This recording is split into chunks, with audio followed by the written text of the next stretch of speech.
Okay, so I'm going to show you how to play it all over the neck with all the different scales and modes using only 2 shapes. And after watching this video, you're going to say, wait, that really works? Yes, it does work. It's actually really simple. Okay, so this is part 2. So basically what we learned was how you can take your pentatonic scale and you can turn it into the diatonic scale by adding this pattern of whole steps and half steps.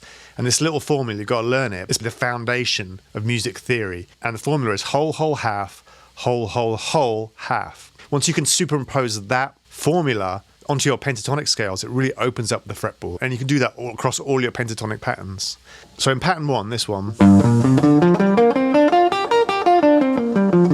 what we're going to do is we're going to start on the pinky like this, and then we're just going to use that whole step, half step pattern like this. So you're going to go root, whole step, half step, whole step, half step.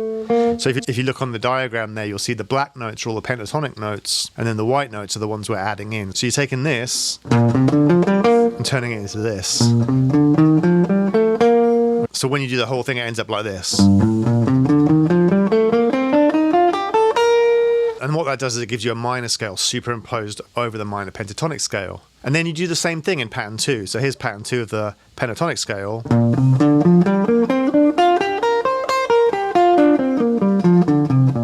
So when you go to pattern 2, it starts on the second finger, and you're just going to play through the pattern. And when you do that, it starts to create some interesting fingering patterns. Here's what it looks like.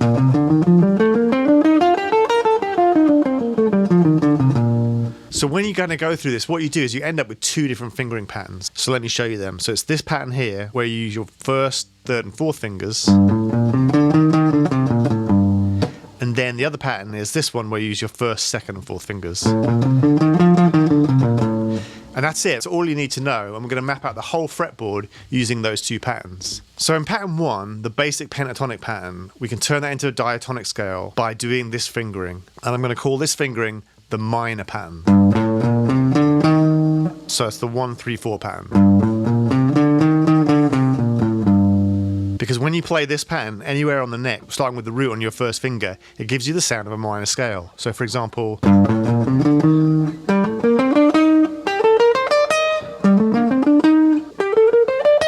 and like you can even, like, this is kind of a cool little exercise here. You can just play this pattern here in octaves like this. It gives you a 3-octave minor scale, and then I can just do a little slide to join this together like this. So that's kind of a cool little run to learn. But it's basically just that little pattern. And then you slide in. And when you're sliding in there, you're actually playing from the minor 7th to the root. Because the intervals there are root, 2nd, minor 3rd, 4th, 5th, minor 6th. And then this would be your flat 7 or your minor 7. So that's kind of like a pivot note. So that's a great little run to learn. So basically the minor pattern is 1, 3, 4, 1, 3, 4. Then if you go up to the 2nd pentatonic pattern, and the 2nd pentatonic pattern really fits perfect. It really fits perfectly over a major chord, a root 6 bar chord, which in the cage system would be the E shape. The pentatonic pattern 2 fits right over the top of that.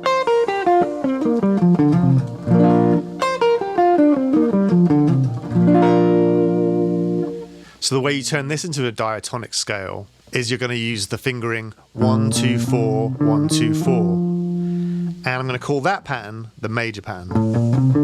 Now it's important to understand with this one, the root note is actually on the 2nd finger here. So you're starting on what's called the leading note, which is the major 7th. And then right here, this is your root. And you can kind of see the major chord is outlined right there within that pattern. And then it's surrounded by the leading note, the 2nd, the 4th, and then goes up to the 5th. So now the same thing, this is cool, the same thing happens here. You can turn this, you can just kind of play, wherever you play this, as long as the root note is on your 2nd finger, it's going to give you that major scale sound.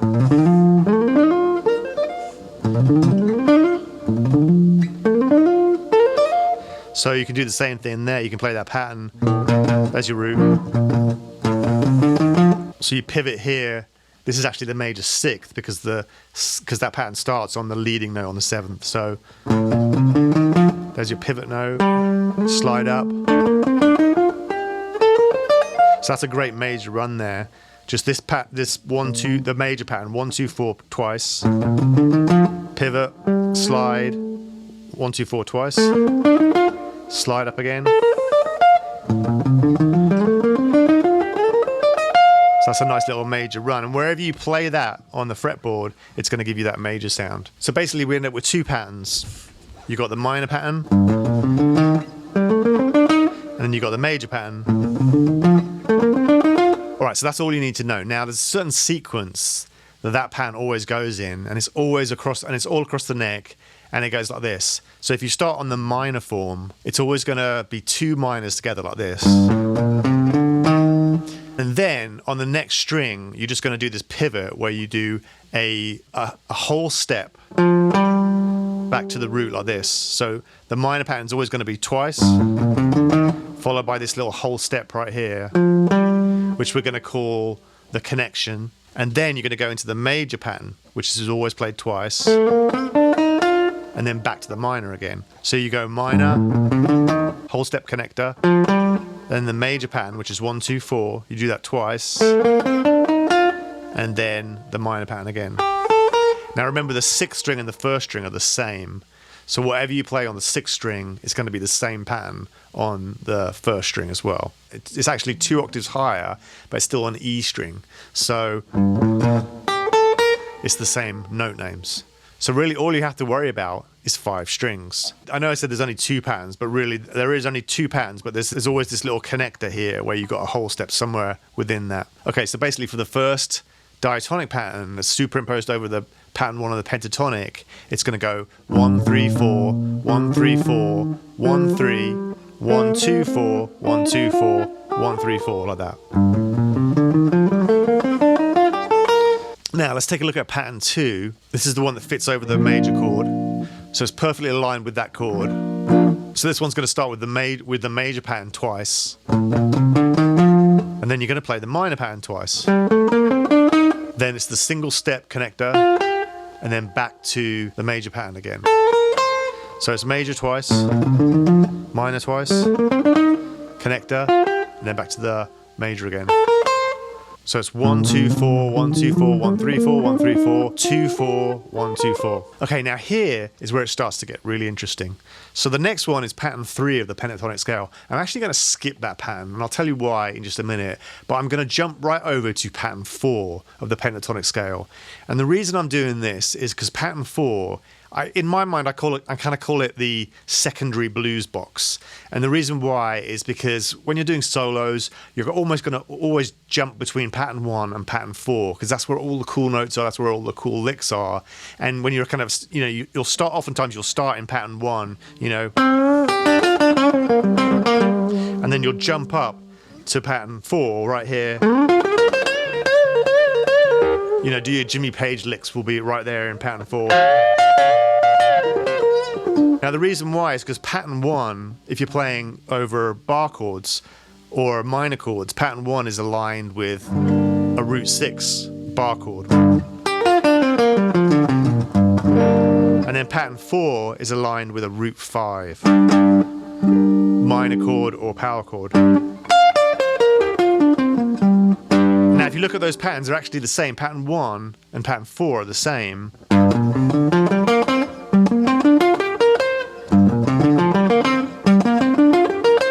The same actual fingering pattern, but it's just an octave higher. So it's pattern 1 is aligned with the root note on the 6th string. Pattern 4 is aligned where the root note is right here on the A string on the 5th string.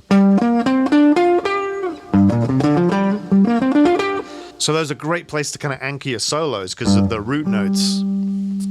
Okay, so here's pattern 4. There's the root note. I'm actually going to start on the 6th string though, and it gives you this whole pattern. You can see it on the screen there.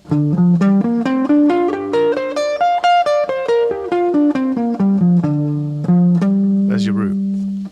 It's a little bit of a weirder pattern when you're just kind of learning it like that, but it's really great for soloing. There's a lot of cool licks in that solo. It kind of, a lot of those cool bends and stuff. They fall right under your fingers right there. So here's what's cool. The same exact thing that we've learned in the first video applies right here. So the same thing that's in pattern 1 is in pattern 4. except for you're going to basically start on the 5th string. So what we're going to do here is we're going to play the minor pattern twice, have the connector, and then play the major pattern twice. So it's the same exact formula as down here, but you're starting here on the 5th string. So it's the minor pattern twice, little connector, and then the major pattern twice.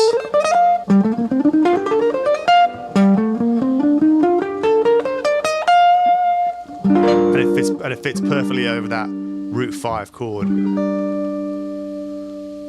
Okay, so if you want to play it across all 6 strings, all you're going to do is you're going to actually start on the major pattern right here. And that's kind of the lower extension of the scale. So you're going to play the major pattern just once this time. And then you go to your root here, play the minor twice, the connector, and then the major again. So the whole thing's going to go like this.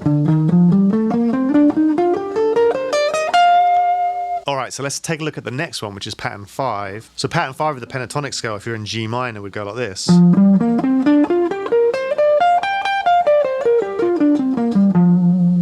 Now what's great is it's going to be exactly the same thing as pattern 2. It's the same idea, but again, this time you're starting on the 5th string. Alright, so here we're going to start on the 5th string, and you're going to play the major pattern twice, then play the minor pattern twice, and then you've got that little connector at the top.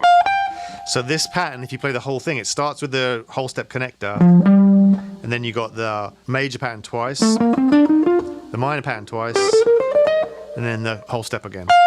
So you take the pattern 5 of the minor pentatonic scale, and over the top of that you've got this.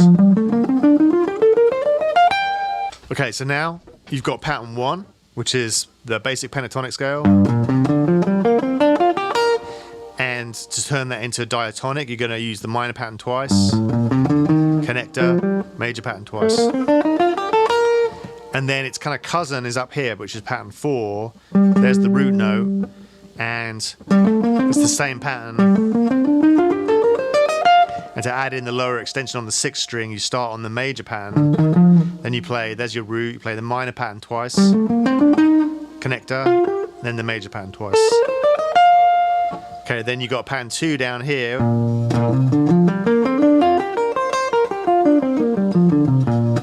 And to superimpose the diatonic scale over this, you're going to start with the major pattern twice, minor pattern twice, connector, and then back to the major pattern again. And then the cousin of that is up here on the pattern 5 of the pentatonic scale.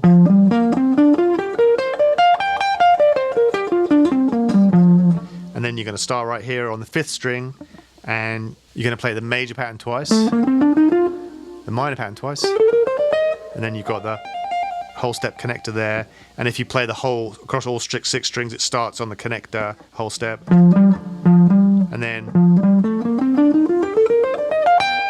okay, so there's the 4 patterns. Now we're going to go back and look at the middle one. So pattern 3 is interesting because pattern 3 it goes like this.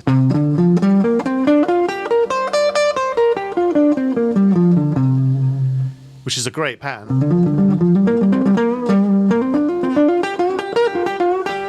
But to turn this into a diatonic scale, it kind of starts like halfway through. So it goes like this.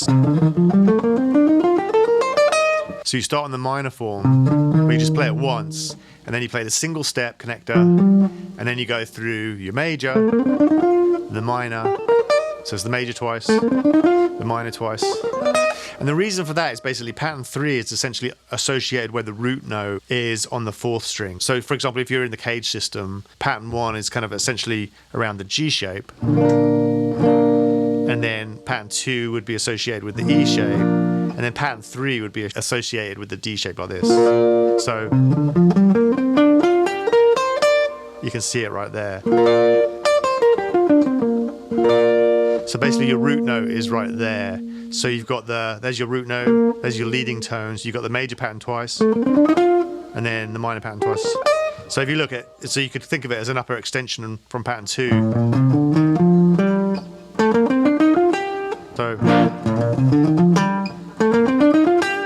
So basically kind of starts in the middle. All right, you've got pattern 1, and then the diatonic is the minor form twice, connector, and then the major form twice, and then back to the minor, and then you've got pattern 2, and then you're going to start with the major form twice, the minor form twice, the connector, and then back to the major form. Pattern 3, it's going to start on the minor form, the connector, and then here's your root here, and you're going to go major form twice, the minor form twice, so that's pattern 3.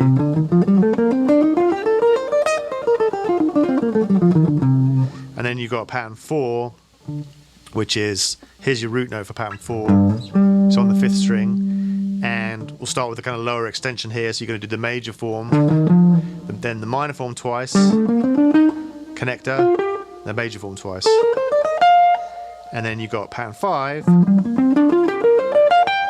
and you're going to start on the connector or the whole step, and then you're going to do major form, minor form, and then back to the whole step. So you can put all this stuff together and play around with it, but basically the idea is you take your 5 pentatonic patterns that you already know pretty well, and then you kind of superimpose the relative minor and the relative major caged positions on top of it, just so you kind of know where your chords are, and then you basically fill in the gaps with the whole step, half step formula of the major scale. And then just to kind of help memorize the whole thing, you can start to kind of see that kind of fretboard logic and that fretboard symmetry of basically there's just 2 shapes, the minor form and the major form, and then you kind of connect them together with that whole step. And if you can play around and kind of start to see those patterns, all of a sudden the fretboard, it's like your depth and understanding of the fretboard will come a lot wider, and you'll kind of understand how it all fits together like one big jigsaw puzzle. And one of the key things to that is just knowing where your root notes are, knowing where your chords are, and then being able to kind of just see how those patterns all fit together. So it's a lot of fun, and you can just kind of play with this. And what I would encourage you to do is just kind of spend time just playing with these parts and just kind of trying out all these different fingerings and trying out all these scales. And what you'll find is when you do that, ultimately when you come to soloing and making music, you kind of just put all that aside and you kind of forget it all. But this stuff is just going to come out because it's like what you put in is what comes out. So it's kind of like you're adding creative tools to your muscle memory and to your understanding of theory and just to your technical ability. So this is a great way to kind of supercharge your playing and create all kinds of new possibilities and licks. So hopefully this video was fun to watch, and just kind of check out the chart that's on the screen and let me know what you think. You know, there's actually, if you're interested, I'll do a third one, which gets even more interesting, where you talk about once you've learned these patterns, you can actually superimpose the modes, like the Mixolydian and the Dorian mode, and you can use these same patterns and kind of shift them and move them around to create really different, interesting sounds. So that's where it starts to get to a whole nother level. You can do some really, really cool stuff.